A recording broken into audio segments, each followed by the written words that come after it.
안녕하세요. 한병준입니다. 이번에는 2022년 32회차에 출제된 데이터 분석 준 전문가 시험 기출문제 특강 세 번째 시간 가지도록 하겠습니다. 이번에는 데이터 분석 파트의 문항들에 대해서 살펴보도록 하겠습니다. 자, 문항에 대해서 학습하실 때 주의하실 부분이 있습니다. 본 수업의 문항 같은 경우에는 수험생들의 경험에 의해서 복원된 문제들을 바탕으로 진행하는 것이기 때문에 실제 문항과는 차이가 있을 수 있다는 것을 유의하여 주시기 바랍니다. 따라서 본 특강에서 활용하고 있는 기출문제 문항은 시험 준비를 위한 참고 용도 정도로만 확인을 부탁드리며, 그리고 시중에 팔고 있는 여러 가지 문제집들을 통해서 병행학습하시는 것을 권장드리겠습니다. 자, 그러면은 본격적으로 문항 내용부터 시작해 보도록 하겠습니다. 이 데이터 분석 파트 같은 경우에는 앞서서 살펴보았던 객관식 문항 16개, 단답형 문항 4개 제외하고 나머지 문항들에 대한 진행입니다. 그래서 객관식 번호가 이처럼 17번부터 시작하는 거 유의해 주시기 바랍니다. 자, 그럼 17번부터 한번 하나씩 문항 살펴보도록 하겠습니다. 자, 문제 내용부터 읽어보도록 하겠습니다. 자, 문제에서 가설 검정에서 귀무가설이 실제로 사실임에도 불구하고 검정에서 기각하는 것에 해당하는 것이 무엇인지 보기에서 묻고 있죠. 보기를 보니까 전략 수준, 유의 수준, 내재 수준, 실사 수준 등등이 있습니다. 자, 여러분들이 생각하는 정답은 무엇입니까? 정답 한번 열어보겠습니다. 네, 정답은 유의 수준이라고 이야기합니다. 그래서 이 귀무가설이 사실임에도 불구하고 기각하는 것을 유의 수준이라고 표현한다는 거 잘 기억해 주시기 바랍니다. 자, 이 참고자료를 통해서 좀 더 깊이 살펴보도록 하겠습니다. 추정과 가설 검정이라고 하는 지식에 대해서 알고 있어야 여러분들이 이 문항을 풀 수가 있는데요. 먼저 가설 검정이라는 용어를 처음 들어보신 분들은 꼭 정리해 주세요. 모집단에 대한 가설이라고 하는 것을 설정하고 가설을 채택할지 말지 그 여부를 결정하는 방법을 가리켜서 가설 검정이라고 이야기합니다. 이때 가설은 두 가지가 있습니다. 귀무가설, 대립가설이라고 하는 게 있어서 영어로는 null hypothesis, alternative hypothesis라고 표현합니다. 그리고 수학적 기호로 표현할 때는 H0, H1이라고 표현한다는 거 참고해 주시기 바랍니다. 이때 우리가 이 가설 검정을 할 때 오류를 발생시킬 수가 있습니다. 오류가 크게 두 가지 종류가 있는데요. 1종 오류가 있고 2종 오류가 있습니다. 1종 오류, 타입 1 에러라고도 표현하는데 이것은 뭐냐면 여러분이 이제 설정한 귀무가설 H0가 사실은 옳은데도 불구하고 이 귀무가설이 맞지 않다라고 기각해버리는 오류 되겠습니다. 그래서 타입 2 에러, 2종 오류 같은 경우는 귀무가설이 옳지 않은데도 불구하고 맞다고 채택을 해버리는 경우 되겠습니다. 즉, 양쪽 오류 모두 다 사실은 맞는데 틀렸다고 했거나 사실은 틀린데 맞았다고 했거나, 즉 사실은 어떤데 내가 판단한 결과는 어떻다. 이런 방식에 따라서 오류의 방식이 달라진다는 것을 참고할 수 있죠. 자, 그 다음에 대개는 그러면 이 귀무가설 그리고 또 대립가설 가지고 가설을 검정을 하고자 할 때 오류 크기를 어떻게 고정시키는 게 좋냐면 1종 오류 쪽의 크기를 예를 들면은 0.1이나 0.05, 0.01 등등으로 고정을 시켜 놓고 나서 그 다음에 2종 오류가 최소가 될 수 있는 기각력을 설정하는 것이 바람직하다고 볼 수 있습니다. 그렇게 함으로써 이 가설 검정을 할 때 올바른 경계를 찾을 수 있게 되는 것 되겠죠. 자, 그러면은 여러분들께서 이렇게 방금 전에 가설 검정, 추정 이런 거 알아볼 때 H0와 H1이 실제로는 사실인지 아닌지의 여부에 따라서 어떻게 바뀌는지 한번 그 오류들의 위치를 살펴보겠습니다. 자, 정확하게는 사실은 H0가 사실인데 우리가 판단할 때는 H0가 사실이라고 판정했어요. 사실을 사실이라고 판정했으니까 옳은 결정이 되겠죠. 또 하나, H0가 사실이 아닌데 우리가 H0가 사실이 아니라고 판정하는 것도 틀린 걸 틀리다고 얘기했으니까 옳은 결정입니다. 그래서 지금 이 표에서 보이는 것처럼 사실인데 사실이라고 판정하거나 사실이 아닌데 사실이 아니라고 판정하는 것은 우리가 바라는 이상적인 가설검정의 결과가 되겠죠. 그런데 이런 경우가 있죠. 실제로는 H0, 규모가설이 사실인데 그런데 판정할 때는 사실이 아니라고 판정한 거. 이게 바로 우리가 앞서서 배웠던 제1종 오류이고 이 제1종 오류의 유의 수준이 바로 알파 파라미터로 표현됩니다. 이 알파 파라미터의 값을 여러분이 정할 수가 있습니다. 나는 좀 이 수준을 좀 높이고 싶어. 유의 수준. 그럼 0.1이다. 나는 좀 낮춰서 엄격하게 판단하고 싶어. 0.05다. 뭐 이런 식으로 결정을 하는 거죠. 그러면 자연스럽게 H0가 사실이 아닌데 사실이라고 판정되는 제2종 오류의 수준도 정해집니다. 그게 베타 파라미터입니다. 자, 그래서 이런 방식으로 가설을 검정하고 여러분이 세운 가설이 맞는지를 판단할 수 있다는 거 잘 정리를 해주시고 흔히 시험에 많이 나오는 용어이니까 이 기회에 잘 정리를 부탁드리겠습니다. 자, 다음 문제에 넘어가겠습니다. 18번 문제 한번 같이 읽어보겠습니다. 데이터 타입이 다른 두 개의 데이터를 한 번에 표현해 줄 수 있는 거. 자, 갑자기 프로그래밍 이야기가 나왔는데 우리가 ADS-B 자격에서는 되게 많이 활용을 하는 프로그래밍 언어가 R입니다. 파이썬이 아니라 R이고요. 그럼 R에서의 데이터 자료형에 근거해서 여러분이 답을 해주시면 되겠습니다. 보기를 보니까 정수, 실수, 리스트, 문자열 등등이 있는데 자, 여러분이 생각하시는 정답은 무엇일까요? 약간의 프로그래밍 지식만 있어도 금방 답하실 수 있는 문제인데요. 자, 정답 열어보겠습니다. 정답은 리스트 되겠습니다. 자, 리스트 딱 보니까 데이터를 여러 개 표현을 해야 되니까 정수나 실수나 문자열을 하나씩 표현하는 것들인데 리스트가 자연히 답이 될 거라는 생각이 들겠죠? 이런 거를 잘 정리해 두신다면은 우리가 데이터 분석할 때 프로그래밍적인 요소도 필요하니까 분명 중요한 그런 지식이 될 것입니다. 자, 마침 프로그래밍적인 문제가 나왔으니까 아래 자료형도 눈으로 보고 가면 좋겠습니다. 자, 방금 전에 나왔던 거는 리스트라고 하는 자료형인데 그 전에 단일값, 스칼라라든가 행렬, 배열, 요인으로 아래 자료형이 구성된다는 것을 정리해 두시면 좋겠습니다. 자, 아래서는 단일값이나 행렬은 원소가 하나인 벡터로 인식 처리하는데 배열서부터는 세 개의 원소가 하나인 벡터로 인식 처리하고요. 요인의 경우에는 고유값이 요인의 수준으로 구성된 벡터로 처리합니다. 범주형 범수, 변수, 집단 분류 이런 것들이 포함이 되고요. 문제에 나왔던 벡터, 리스트, 데이터 프레임 모두 다 사실은 여러 개의 원소를 담기 위한 자료형들입니다. 그런데 벡터는 원소 자료형이 모두 동일해야 됩니다. 그런데 리스트나 데이터 프레임은 원소가 되는 자료형이 서로 달라도 돼요. 어떤 거는 예를 들면 숫자고 어떤 거는 문자열이어도 된다는 겁니다. 근데 나머지들 원소를 위치로 인덱싱하거나 인덱싱으로 여러 개의 원소로 구성된 하위 데이터를 생성하거나 원소들의 이름을 부여하는 것들은 벡터, 리스트, 데이터 프레임 다 가능하다고 하는 것을 참고하시면 좋겠습니다. 자, 이렇게 해서 아래 자료형도 빈출되는 내용들이니까 잘 정리를 부탁드리겠습니다. 자, 다음 문제 보겠습니다. 19번 문제입니다. 오류 분포에서 예측이 사실로 한 것 중에 실제 사실인 것의 비율이라고 묻고 있는데 저는 사실 이 문제의 복원이 조금 다르게 됐다고 생각합니다. 그래서 어쨌든 예측이 사실인데 근데 실제 사실인 것의 비율을 표현하는 거 그런 문제로 좀 생각하면 좋겠고요. 보기를 보니까 데이터 분석한 사람이면은 한 번쯤 보셨을 데이터 분석의 성능을 평가하기 위한 지표들이 나와 있습니다.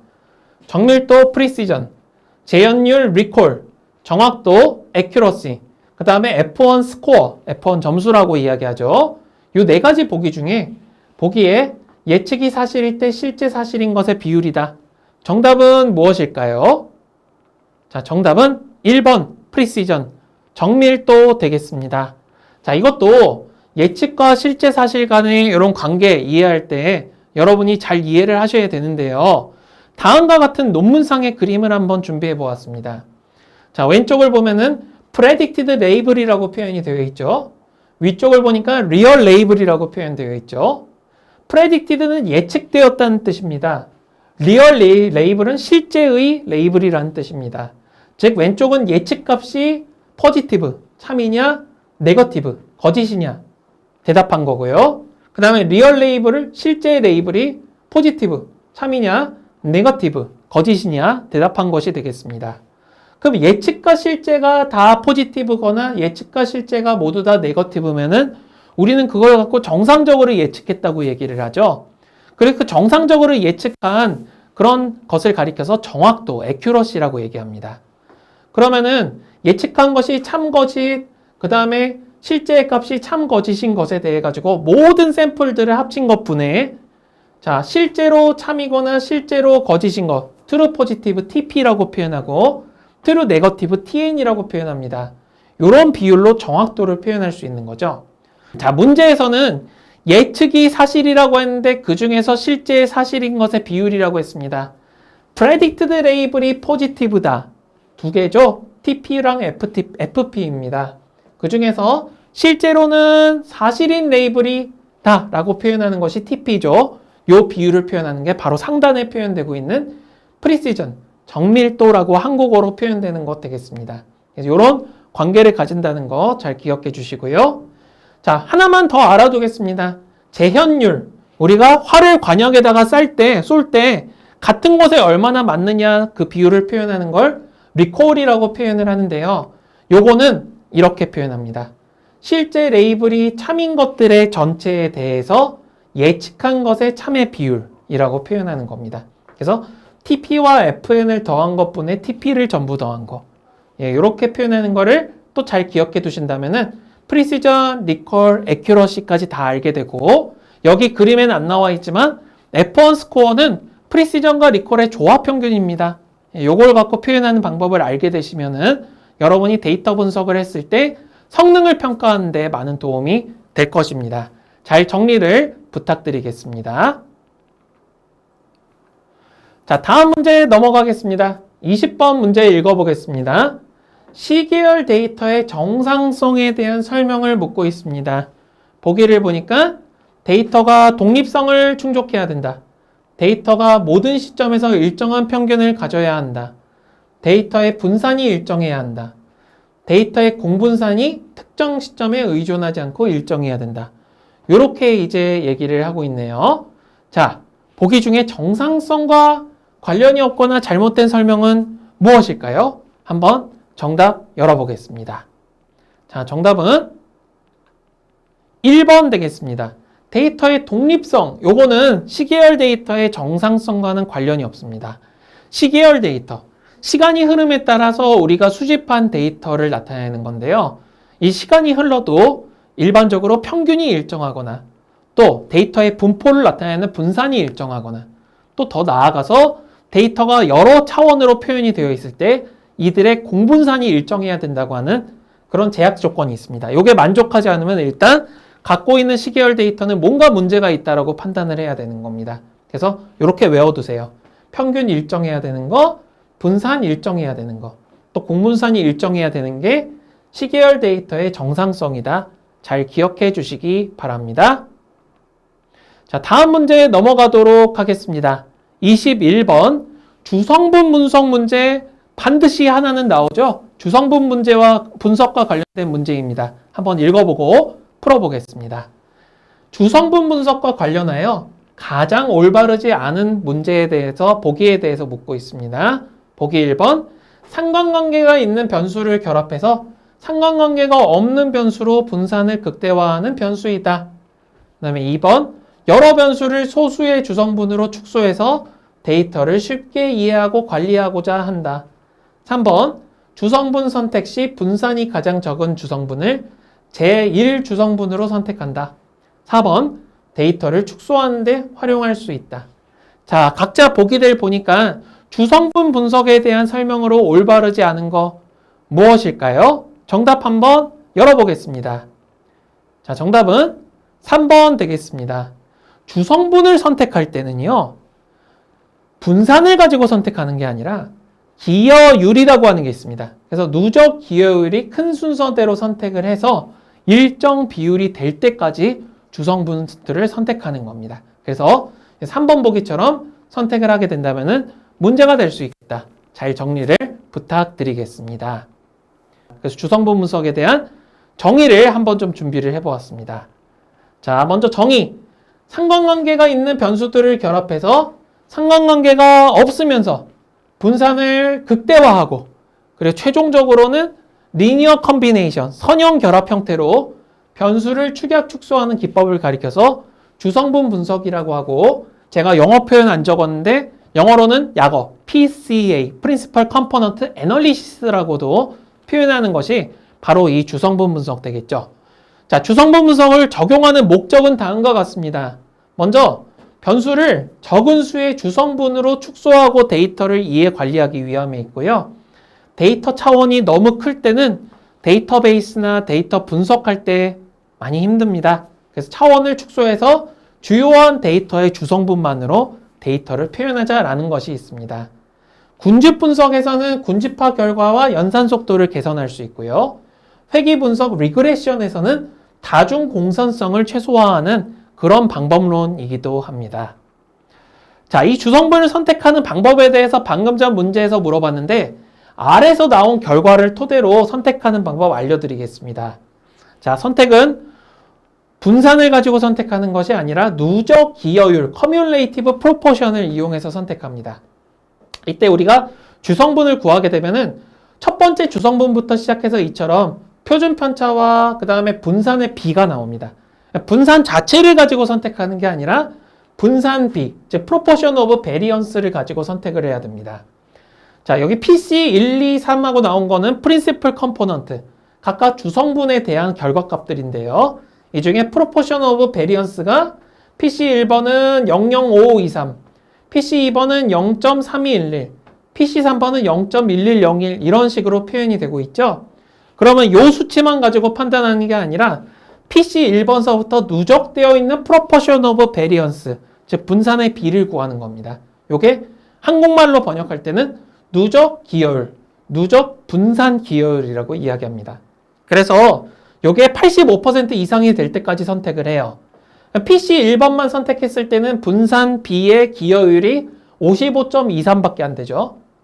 근데 PC 2까지 합치게 되면 0.5523, 0.3212를 합쳐가지고 0.8734가 되고 이걸 퍼센테이지로 바꾸면 87.34%니까 우리가 목표로 하는 미니멈 커트라인이 85%를 넘어서게 됩니다. 그래서 제일 제2 주성분까지만 선택해도 상단 부분의 데이터를 표현할 수가 있게 된다. 이게 바로 주성분의 선택법이라고 하는 것을 잘 정리해 주시기 바랍니다. 주성분 분석은 문제마다 반드시 한 번은 출제가 되는 내용이기 때문에 여러분이 이렇게 보시고 자꾸 파생된 문제를 많이 풀어보시는 것을 권장드리고 싶습니다. 자, 다음 문제 22번 풀어보도록 하겠습니다. 같이 먼저 문제 읽어보도록 하겠습니다. 22번 문제. 이질 집단에서 세분화하는 작업은 무엇이라 하는가 하고 물어보고 있네요. 그 보기를 보니까 주성분 분석, 연간 분석, 시계열 분석, 군집 분석 등등의 용어들이 나타나 있습니다. 자, 여러분들이 생각하시는 이질 집단에서 세분화하는 작업에 해당하는 보기는 무엇입니까? 정답 한번 확인해 보겠습니다. 자, 정답은 4번 군집 분석이라고 얘기를 하죠. 군집 분석, 클러스터 애널리시스라고도 영어로 표현하고요. 객체 유사성을 측정하고 유사성이 높은 대상 집단들끼리 서로 묶어서 분류하는 게 기본적인 군집 분석의 아이디어 되겠습니다. 특히 이제 이 유사성을 서로 다른 속한 객체 간의 상위성을 가지고 이게 이런 걸 규명을 할 때 군집 분석을 활용한다고 하니까 이런 정보들도 잘 기억해 두셨다가 향후 파생되는 문제들이 나왔을 때 잘 적용하시면 좋겠습니다. 자, 다음 23번 문제 풀어보도록 하겠습니다. 23번 문제처럼 우리 데이터 분석 준 전문가에서는 다양한 계산 문제가 출제됩니다. 그래서 한번 같이 풀어보도록 하겠습니다. 문제에서는 아래 주어진 표에 우유에서부터 빵으로 가는 신뢰도를 구하라고 되어 있습니다. 여러분이 이 문제를 풀기 위해서는 우유에서 빵으로 간다고 하는 이 화살표 표현과 신뢰도에 대해서 알고 있어야 되겠죠. 표를 보니까 구분 사건 개수해 가지고 빵, 우유, 사과, 커피 등등에 대해서 100, 300, 100, 200 등등의 숫자가 표현이 되어 있습니다. 자, 여러분이 혹시 신뢰도 푸는 방법을 알고 계시다면은 한번 풀어보고 정답 맞춰보도록 하겠습니다. 자, 정답 한번 열어보도록 하겠습니다. 정답은 4번 되겠습니다. 자, 바로 해설 설명 들어가겠습니다. 먼저 우유에서 빵으로 간다라는 요 화살표 표기는 A에서 B로 간다라고 하는 요런 표기를 좀 이해해야 됩니다. 명제인데요. 만일 A가 일어나면 B가 일어난다 해가지고 A는 가정이고 B는 결과 이렇게 해석을 하면 되겠습니다. 이때 신뢰도, confidence는 어떻게 구하면 되냐면은 항목 A를 포함한 거래 중에서 항목 A와 항목 B가 같이 포함될 확률을 구하면 됩니다. 즉 여기서는 우유를 포함한 거래 중에서 우유와 빵이 같이 포함될 비율을 구해주면 되겠죠. 그죠? 그럼 우유가 포함된 거래들을 모두 구해보면은 두 번째 구분과 네 번째 구분, 다섯 번째 구분에 있으니까 요거를 분모 300, 200, 100으로 두고요. 그 다음에 우유와 빵이 모두 포함된 거래는 4번과 5번 구분이 있습니다. 200과 100을 더하는 식으로 구해주면 되겠죠. 그래서 계산해 보니까 600분의 300, 정확히 50%가 나와서 보기 4번과 같은 결과를 낼 수 있습니다. 그래서 23번과 같은 문제 다시 한번 잘 정리를 부탁드리겠습니다. 자, 다음으로 24번 문제 풀어보도록 하겠습니다. 문제부터 읽어보겠습니다. 다음 중 시계열 데이터에 대한 설명 중 올바르지 않은 것은? 하고 묻고 있고요. 진술이 나와 있는데 하나씩 보기를 읽어보겠습니다. 1번 보기, 시간의 흐름에 따라 관찰된 값들이다 라고 나와 있고요. 2번 보기, 미래의 값을 예측하고 특성을 파악하는 것이 분석 목적이다 라고 나와 있습니다. 3번 보기, 잡음은 무작위적인 변동이지만 일반적인 원인이 알려져 있다 라고 되어 있고요. 마지막 보기, 분해의 시계열은 시계열에 영향을 주는 일반적인 요인을 분리하여 분석하는 방법이다 라고 나와 있네요. 자, 여러분들이 생각하는 정답은 무엇입니까? 한번 정답 선택하고 해설 알아보도록 하겠습니다. 자, 정답은요 3번 되겠습니다. 잡음은 무작위적인 변동이지만 일반적인 원인이 알려져 있다. 일단 잡음이라고 하는 것 자체가 원인이 알려져 있지 않습니다. 그리고 여러분이 이렇게 제가 지금 강의할 때 쓰는 마이크처럼 시계열 데이터를 수집해 보면은 어디든지 잡음은 다 보입니다. 심지어 소리가 없다고 판단하는 환경에서도 잡음이 들어오는 것처럼 모든 시계열 데이터는 잡음이 있고 그 원인은 알 수가 없습니다. 시계열 데이터의 나머지 보기들은 또 시계열에 대한 아주 좋은 설명들이니까 잘 기억해 두시고 특히 잡음에 대한 특성 잘 정리를 부탁드리겠습니다. 자, 다음 문제 가겠습니다. 25번 문제 가겠습니다. 우리 ADS-P에서 또 나오는 계산 문제인데요. 아래 주어진 표에서 커피에서 우유로 갈 때 그때 향상도를 계산하라고 나와 있습니다.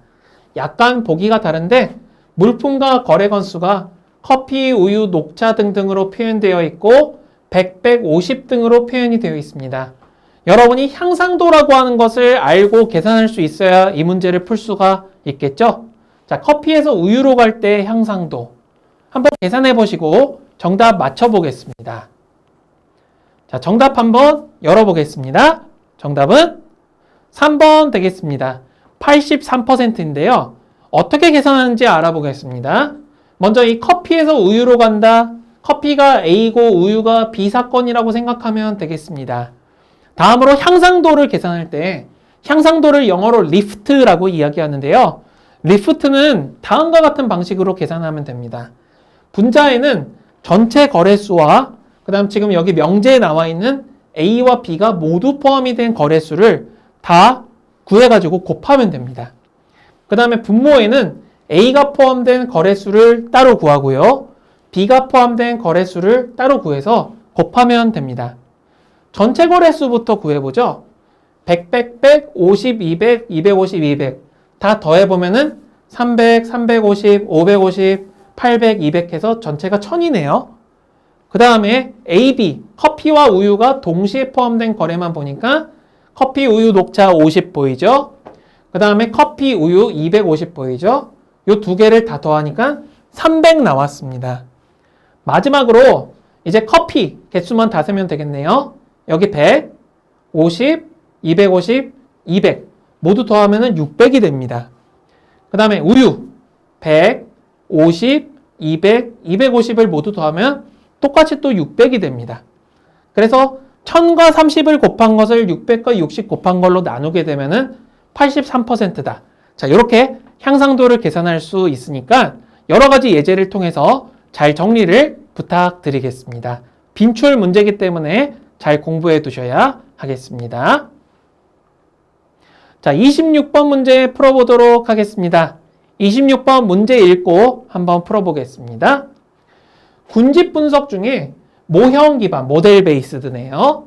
이 모형 기반의 군집 방법으로 데이터가 K개의 모수적 모형의 가중합으로 표현되는 모집단의 모형으로 나왔다는 가정하에서 모수와 함께 가중치를 자료로부터 추정하는 방법이 무엇인지를 물어보고 있습니다. 자, 보기가 1번서부터 4번까지 나와 있는데요.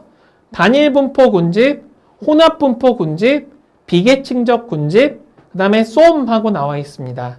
자, 여러분들이 아는 이 설명에 부합하는 방법은 보기 중에 무엇일까요?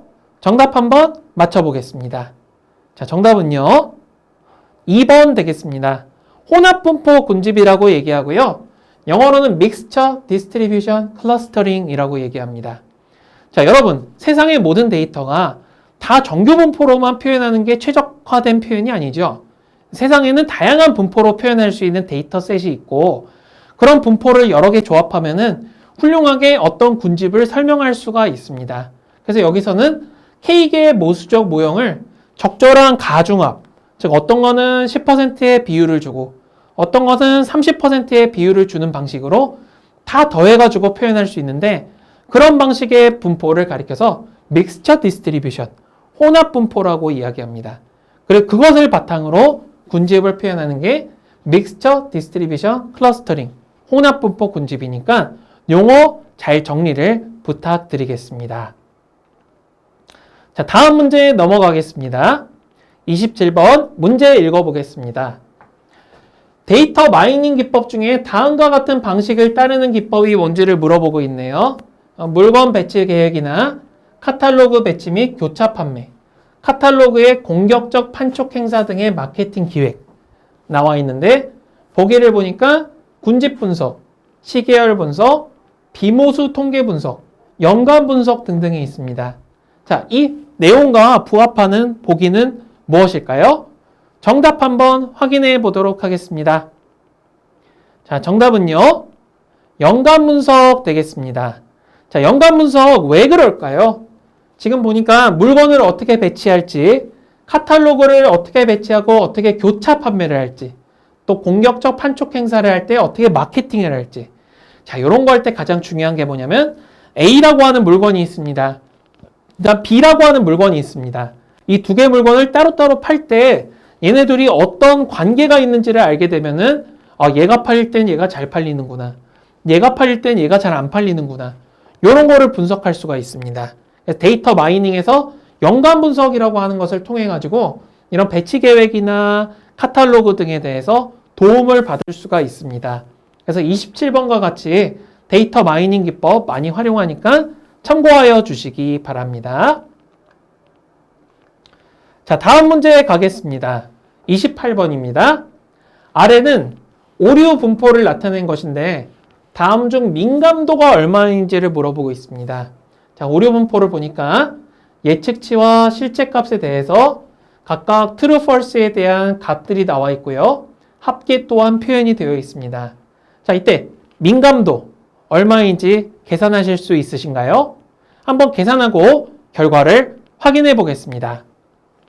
자, 정답 열어보겠습니다. 정답은 0.4입니다. 자, 이 문제는 아쉽게도 실제 문제에 대한 그 값이 주어져 있지는 않아서 간단한 값으로 대체를 했습니다. 실제 문제에서는 숫자가 조금 더 어렵게 나올 것이고요. 민감도라고 하는 거 영어로 sensitivity라고 표현합니다. 그리고 계산하는 방법은 자, true positive, 즉 실제 값을 예측했을 때 실제와 동일하게 맞다고 예측하는 경우, 그걸 true positive라고 하고요. 다음 false negative라고 하는 게 있습니다. false negative는 실제로는 참인데 근데 예측한 게 거짓인 경우. 그래서 false negative, 잘못된 네거티브 예측이다라는 뜻이 되겠습니다. 그래서 여러분이 이런 오류 분포를 볼 때 주의해야 될 게 있습니다. 기출에서도 많이 나오는 유형인데 평소에는 여러분이 왼쪽에 예측치를 두고 위쪽에 실제 값을 두고 공부를 했었는데 문제에서는 이 위치가 정반대로 나올 때가 있습니다. 지금이 어떤 분들한테는 그런 상황일 수가 있는데 그걸 잘 모르시는 분들은 밑에 60이 FN이다 라고 표현을 하는 경우도 있으니까 유의하실 필요가 있겠습니다.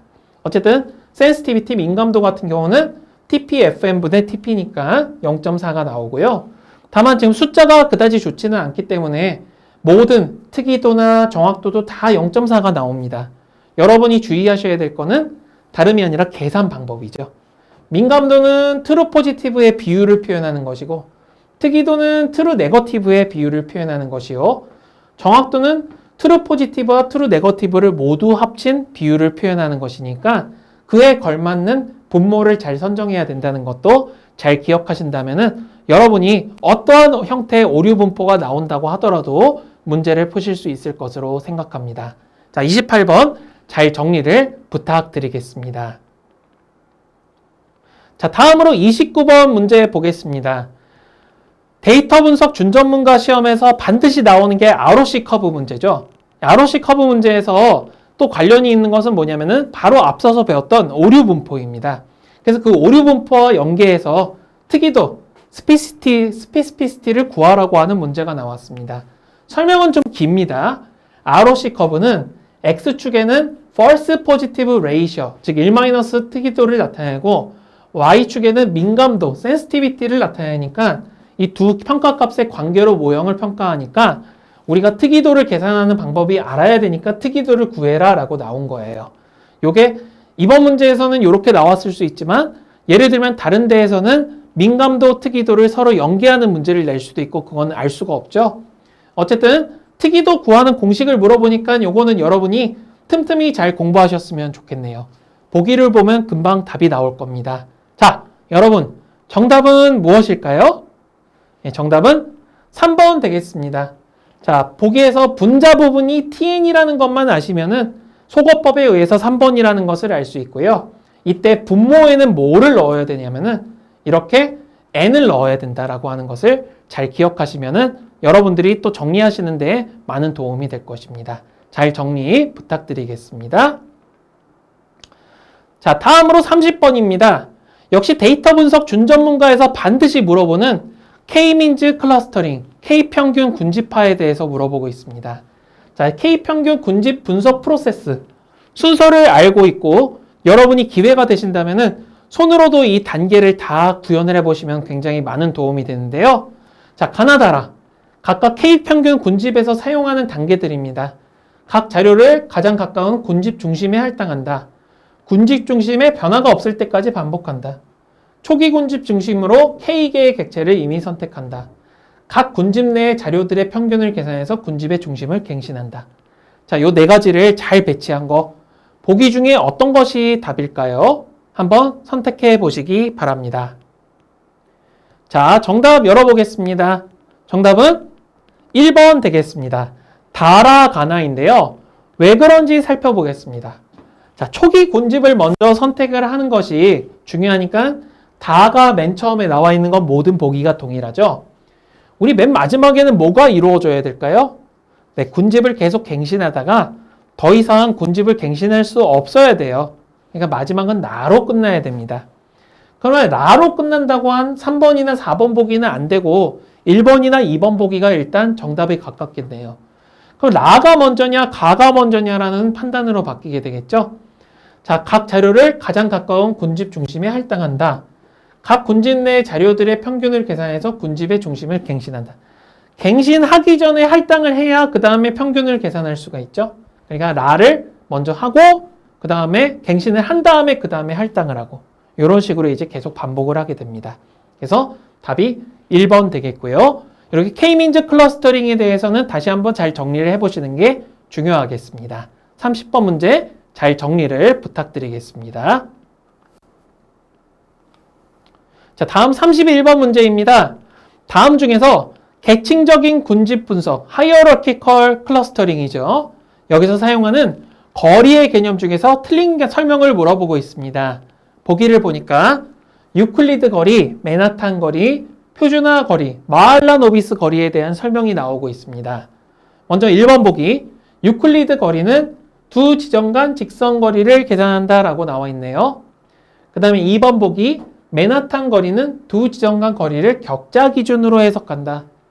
3번, 표준화 거리는 두 지점 간 거리를 표준화한다. 4번, 마할라노비스 거리는 표준화와 상관성을 고려하지 않은 거리로 상관성 분석을 위해서는 표준화 거리를 사용해야 된다. 자, 여러분이 생각하는 정답은 이 4개 보기 중에 어떤 것이겠습니까? 자, 정답 열어보겠습니다. 정답은 4번 되겠습니다. 마할라노비스 거리는요, 평균도 중요하지만 공분산을 활용해요. 공분산을 활용한다는 것은 거리를 계산할 때 여러 축이 있습니다. 이 축들 간의 상관성을 고려를 해서 공분산을 가지고 계산하는 거예요. 그렇기 때문에 마할라노비스의 4번과 같은 설명은 틀린 겁니다. 즉, 표준화와 상관성을 모두 고려하지 않는다? No, 그렇지가 않습니다. 마할라노비스 거리라고 하면 반드시 상관성이 연계가 된다는 거 잘 기억해 주시고요. 자, 우리가 고등학교 때까지 많이 보았던 유클리드 거리, 직선 거리죠. 그 다음에 맨하탄 거리라고 하는 것은 여러분이 뉴욕의 맨하탄 거리를 생각해 보시면 됩니다. 이렇게 격자로 나눠져 있는 시내를 따라서 건물을 관통해서 갈 수가 없으니까 격자를 따라서만 어떤 지점 간을 이동을 해야 되는 것처럼 거리를 계산할 때에도 격자를 몇 칸 움직였냐 가지고 해석하는 거.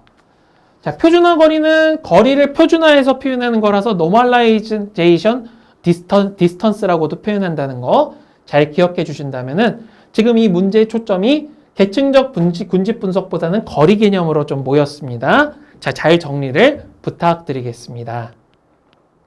자, 다음 문제 가겠습니다. 32번 문제입니다. 다음 중 자료를 시간적 순서에 따라 표현한 자료는 무엇인지 물어보고 있습니다. 이거는 역대 풀어봤던 문제 중에 가장 쉬운 것 같은데요. 그래서 보기를 한번 읽어보겠습니다. 군집 데이터, 그 다음에 시계열 데이터, 카테고리 데이터, 비정형 데이터 등등이 있습니다. 자, 여러분, 정답은 무엇일까요? 정답 한번 확인해 보겠습니다. 자, 정답은요, 시계열 데이터 되겠습니다. 이건 너무 쉽죠? 시간적 순서에 따라 표현한 것이니까 시계열 데이터, 타임 시리즈 데이터라고 하는 것을 바로 알 수가 있었습니다. 나머지 데이터는 시간적 순서와는 좀 관련이 없는 데이터들이니까 유의해 주시기 바랍니다. 자, 다음 문제 가겠습니다. 자, 우리 데이터 분석 준전문가라고 하면은 반드시 출제되는 문제 유형이 또 나왔습니다. 바로 뭐냐면 4분위수 범위에 대한 이야기가 나왔습니다. 이 고전 통계에서 활용을 하는 기술들은 반드시 4분위수 범위 이런 것도 반드시 출제된다 보시면 되겠습니다. 자, 4분위수 범위의 가운데 위치한 줄, 요 줄이네요. 이 줄이 의미하는 지표가 무엇인지를 묻고 있습니다. 영어로 표현이 되어 있네요. 1번 보기 median, 2번 보기 mean, 3번 보기 max, 4번 보기 outlier라고 표현이 되어 있는데 여러분이 생각하는 정답은 무엇입니까? 한번 확인해 보겠습니다. 정답은 메디안이죠. 자, 4분위수에서 가운데 있는 거는 메디안, 중앙값이라고 얘기합니다. 여러분이 데이터를 순서대로 나열했을 때 가장 정중앙에 오는 값을 가리켜서 메디안이라고 표현하고요. 4분위수의 관점에서는 또 Q2라고 표현하기도 합니다. 그 다음에 Q1, Q3는 각각 4분위, 그러니까 전체 데이터의 25%와 75%에 위치한 값들을 가리키고요. 그 다음에 이 가장 위쪽이나 아래쪽에 있는 값은 각각 계산하는 방법이 IQR이라고 하는 걸 계산합니다. 나중에 배우겠지만 Q3에서 Q1을 뺀 값이 되겠고요. 이 Q3, Q1 간의 차이에다가 1.5를 곱해서 각각의 상한과 박스플롯의 상한과 하한에 빼거나 더해주는 거. 이게 바로 이제 하한값, 상한값이라고 합니다. 자, 이런 식으로 이제 표현하니까 잘 정리를 부탁드리겠습니다.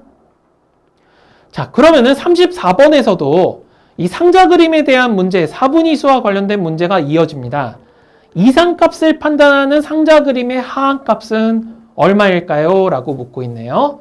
자, 지금 보니까 맨 밑에 값은 4, 가운데는 8, 맨 위에는 10이라고 주어져 있을 때 이때 이상값을 판단하기 위해서 하한값을 구하려면 얼마가 나올지 한번 계산해 보시고 저랑 같이 점검해 보겠습니다. 얼마일까요?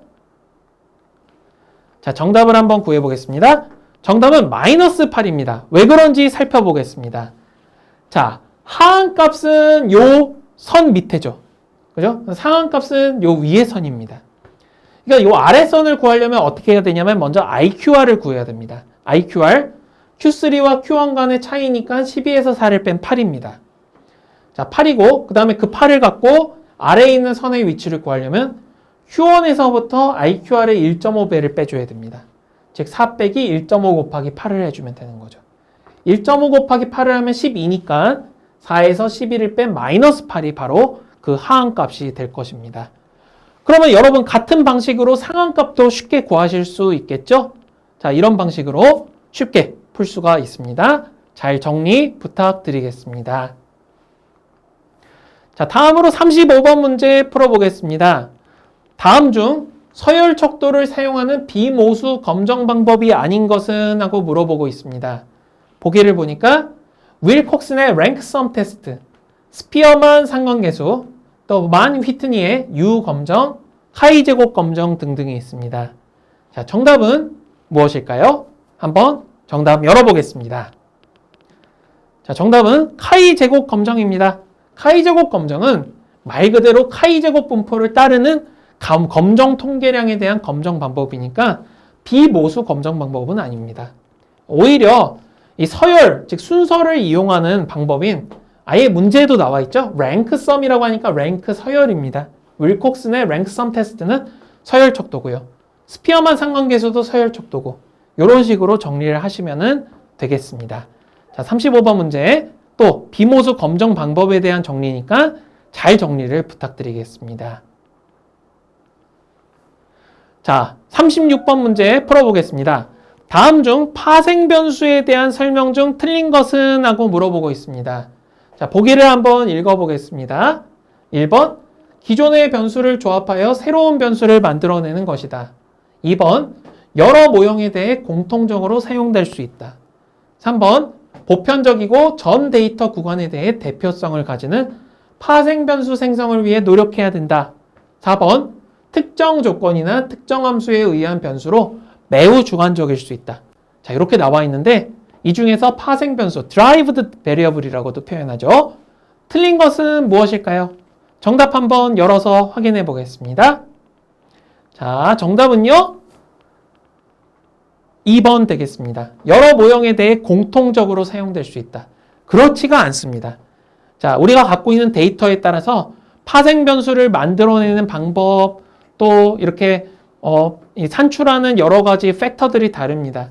그런데 파생 변수를 한 곳에서 만든 다음에 다른 모형에다가 또 적용을 하는 건 불가능해요.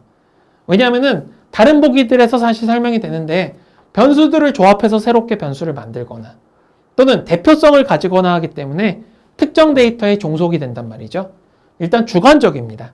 그래서 파생 변수라고 하는 거는 특정한 모형에 대해서만 사용할 수 있는 한정적인 변수이지 데이터의 분포가 변하면 사용할 수가 없다는 거 잘 기억을 해주시기를 부탁드립니다. 자, 이렇게 파생 변수에 대한 문제도 한번 정리해 보았습니다. 자, 37번 문제 풀어보겠습니다. 문제 읽어보겠습니다. 중앙 50%의 데이터들이 흩어진 정도를 나타내는 범위는 무엇일까요? 보기를 보니까 시계열 범위, 사분위수 범위, 주성분 범위, 신경만 범위 등등이 있습니다. 자, 올바른 보기는 무엇일까요? 한번 선택하고 정답 확인해 보겠습니다. 자, 정답은요. 네, 2번 4분위수 범위가 되겠죠. 중앙 50%의 데이터가 얼마나 흩어져 있는지 4분위수 범위를 통해서 상위 25%, 50%, 75% 표현이 가능합니다.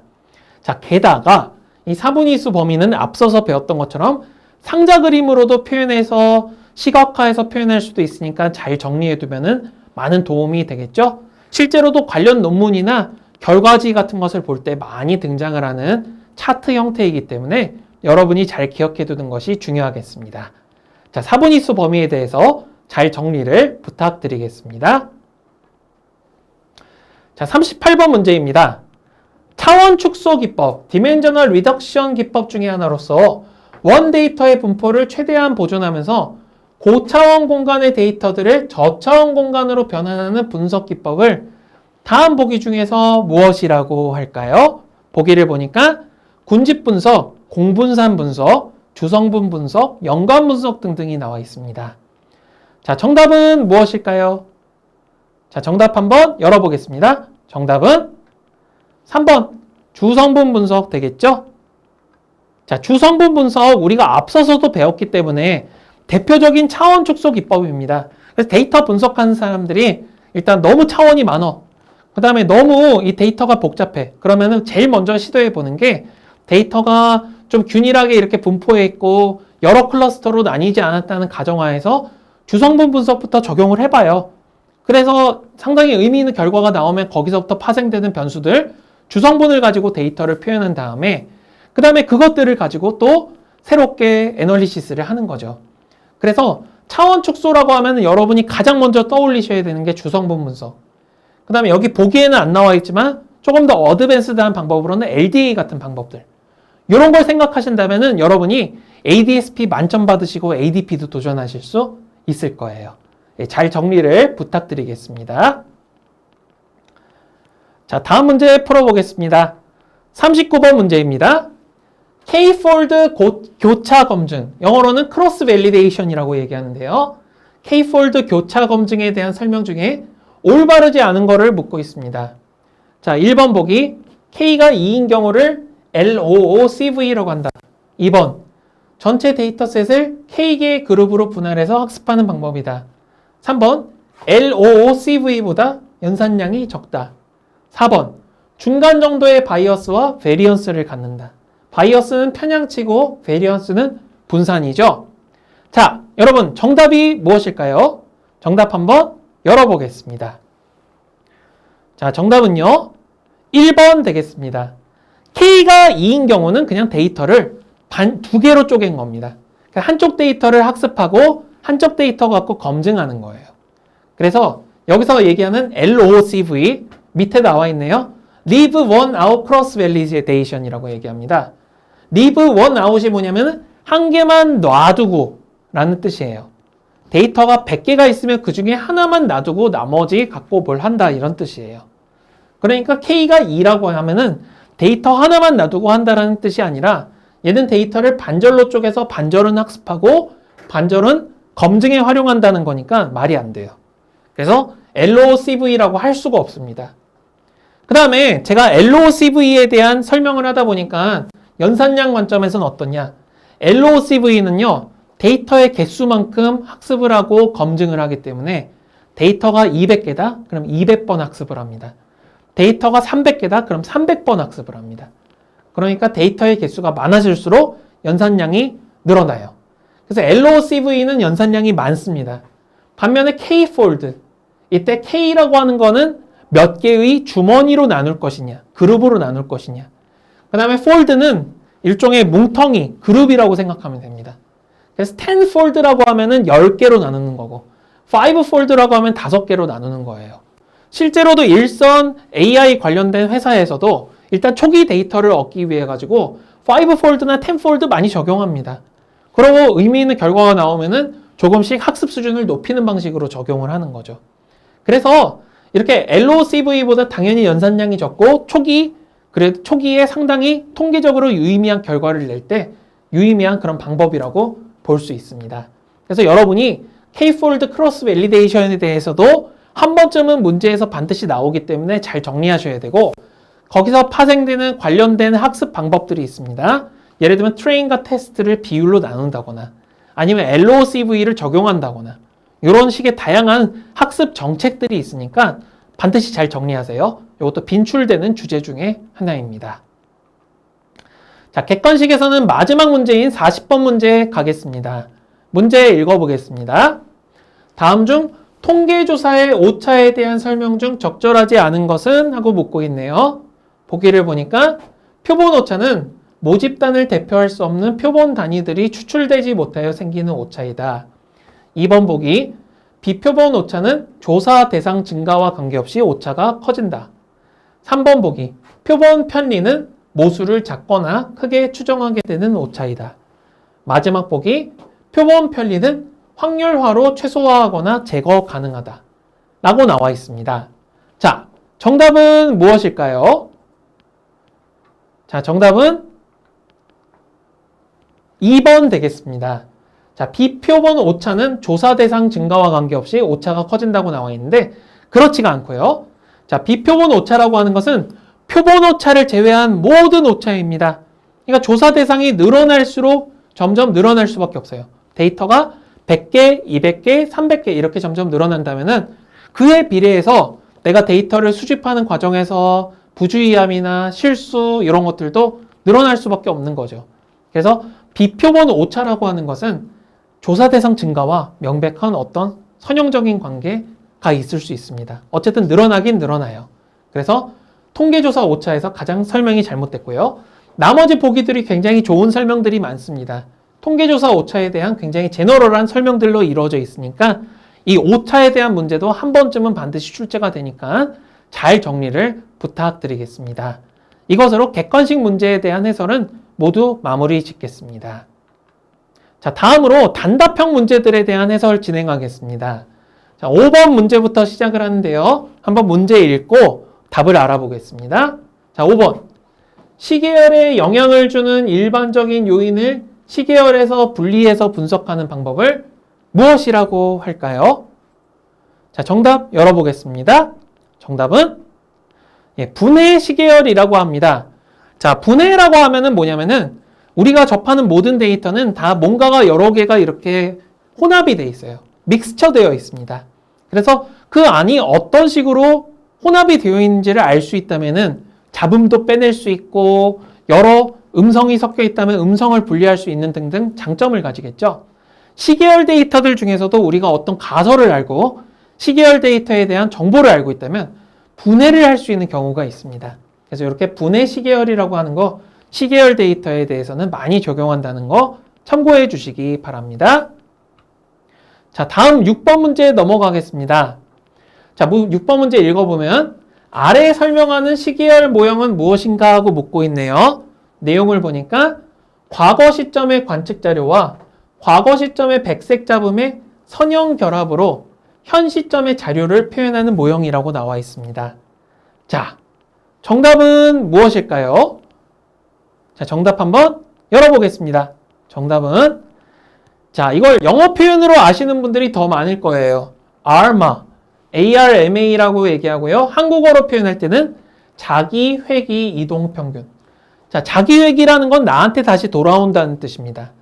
나한테 돌아오는 걸 나를 뜻할 때는 오토라는 표현을 쓰고요. 회귀는 회귀 분석할 때 쓰는 그 리그레션입니다. 그래서 오토 리그레션을 딴 AR이라고 표현합니다. 자, 오토 리그레션에서는 어떻게 표현하냐면 지금 현재 보고 있는 데이터는 모두 과거의 데이터로 설명할 수 있어. 과거 시점의 관측 자료들을 조합하면 현재 데이터를 설명할 수 있다는 관점이 이 자기회귀 모형입니다. 자, 그 다음에 또 이런 것도 있습니다. 여러분 주식 같은 거 좋아하시는 분들 많죠? 주식 하시는 분들이 제일 먼저 보고 의미를 파악하고 과도한 의미를 부여하는 것 중에 하나가 바로 이 이동평균이라고 하는 게 있습니다. 무빙 에이버리지라고 해가지고 말 그대로 최근 5개 데이터, 최근 10개 데이터, 최근 20개 데이터들에 대한 평균을 표현하는 거예요. 자, 그래서 이런 것들을 표현하는데 문제는 이동평균 표현할 때 현재 데이터를 우리가 알 수는 없잖아요. 그래서 이렇게 표현합니다. 과거 시점의 백색 잡음을 가지고 선형결합 표현하는 거. 그러면 이 두 가지 방법을 이용하면은 두 가지 방법을 적절하게 조합을 하면은 데이터, 관측 자료와 그다음 백색 잡음 이 두 개를 다 이용해서 아주 멋진 모형을 만들어낼 수 있겠죠. 그래서 AR, 오토 리그레션과 무빙 에이버리지를 다 합쳐서 만든 게 ARMA 모델. 예, 그래서 이 두 가지를 가지고 합치면은 선형 예측을 할 때 그 정확도가 상당히 올라가게 됩니다. 적어도 우리는 과거를 알고 있고 적어도 우리는 과거에 어떠한 이유 없이 생성된 그런 백색 잡음을 알고 있습니다. 요걸 가지고 표현할 수 있으니까 아주 강력한 모델링이 가능해서 굉장히 많은 분야에서 활용하고 있습니다. 어쩌면은 딥러닝 관련된 방법을 적용하기 전에 먼저 적용을 하기도 하는 방법이라는 거 참고하시면서 명칭 잘 기억해 주시기 바랍니다. 자, 다음 문제 7번 문제 가겠습니다. 자, 아래 빈칸에 알맞은 거 빈칸 채워넣기 문제입니다. 노드가 많을수록 복잡성을 잡아내기 쉽지만 무슨 문제가 발생한다. 훈련용 데이터 내에서는 높은 설명력을 보여주지만 일반화시키기가 어렵다.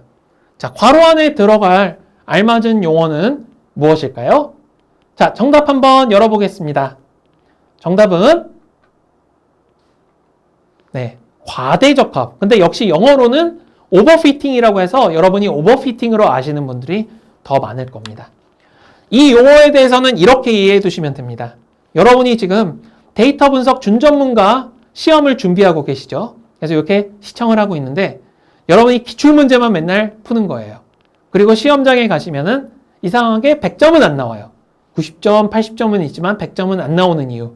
왜냐하면 기출문제에 여러분이 최적화가 되어 있기 때문이죠. 전혀 다른 새로운 유형의 문제가 나왔을 때는 적용하지 못하는 그런 문제가 발생하고 어떤 경우에는 심각해져서 기출문제에만 너무 푹 빠져서 기출문제에 대한 관점을 가지게 되는 거. 즉 현실 세계의 실제 데이터에 대한 분석 방법을 모르는 채로 시험 그 자체만 준비하시는 경우가 있는데 그게 바로 오버피팅입니다. 예, 우리가 이런 데이터 분석을 하고 그래 학습을 시킬 때 갖고 있는 데이터에 대해서만 학습을 시키고 거기에 대해서만 최상의 성능이 나오게 했는데 실제 유입된 데이터에 대해서는 형편없는 결과를 보여줄 때 그때 오버피팅이 됐다고 판단을 하니까 요거를 피하기 위한 여러 가지 정책들이 있습니다. 그런 걸 공부하는 게 우리 데이터 분석 전문가들이 해야 되는 일이죠. 잘 정리를 부탁드리겠습니다. 자, 8번 문제 풀어보겠습니다. 동물의 뉴런 구조를 본떠 만든 기계학습 모델이죠. 자, 요거는 딱 보시자마자 답이 떠오르시는 분들이 많을 겁니다. 자, 정답은 무엇일까요? 네, 정답은 인공신경망입니다. 그래서 인공신경망하고 적으셔도 되고 영어로 ANN이라고 적으셔도 되고 영어로 Artificial Neural Network라고 적어도 좋습니다. 우리가 일단 뉴럴 네트워크 자체가 제일 먼저 생겨난 게 Feed Forward Neural Network가 먼저 생겨났어요. 그래서 이렇게 이제 ANN 구조를 먼저 생각했고 그 다음에 DNN을 생각하고 또 CNN이나 RNN 같은 구조도 중간중간에 파생되었다 보시면 되겠습니다. 이런 용어는 잘 기억을 해주시기를 부탁드립니다. 자, 9번 문제입니다. 목표 범주에 속하는 객체들이 각 등급별로 연결되어 있는 도표를 무엇이라고 할까요? 자, 정답 한번 열어보겠습니다. 예, 정답은요. 이익도표라고 얘기합니다. 요거는 좀 생소하실 수가 있는데 리프트 차트라고 이야기를 하고요. 우리가 어떤 목표가 있겠죠? 그래서 그 목표에 해당을 하는 객체들을 등급별로 여기 보면은 커스터머 컨택티드 해가지고 접촉한 그런 고객들의 퍼센테이지를 표현하고 있습니다. 그거에 따라서 향상도 리프트를 따로따로 표현하고 있는 그런 차트가 되겠습니다. 그래서 이런 이익도표라고 하는 것도 잘 정리해 두신다면은 좀 더 이해에 많은 도움이 될 것 같습니다. 잘 정리 부탁드리겠습니다. 자, 마지막 단답형 10번 문제입니다. 다음 아래 내용이 설명하는 것은 무엇인지 그 용어에 대한 질문이 되겠죠? 한번 읽어보겠습니다. 전사적으로 구축된 데이터 웨어하우스로부터 특정한 주체, 특정한 부서 중심으로 구축된 소규모 단일 주제의 데이터 웨어하우스로서 재무, 생산, 운영과 같이 특정한 조직의 특정 업무 분야에 초점을 두고 사용하는 기업 내부의 데이터베이스 솔루션이 뭐냐라고 물어보고 있는데 오늘 여러분이 보신 영상 중에 사실 답이 있습니다. 그런데 저도 생각보다 오랜만에 보는 용어라서 잘 못 맞췄었어요. 자, 10번 문제 정답은 무엇일까요? 한번 확인해 보겠습니다. 정답은 요걸 데이터마트라고 이야기합니다. 그래서 이렇게 단답형 문제들 같은 경우는 이런 설명이 주어지고 그에 걸맞는 정답을 묻는 경우가 많기 때문에 여러분이 틈틈이 레퍼런스 북 등을 잘 정리하시는 것이 중요하겠습니다. 자, 이상으로서 데이터 분석 파트까지 단답형 문제까지 다 정리해서 기출문제 풀어보았습니다. 여러분들 어떠셨는지요? 아마 데이터 분석과 관련된 과목을 수강하신 분들이라면은 여기 나오는 용어들이 상당히 익숙하신 분들이 있고요.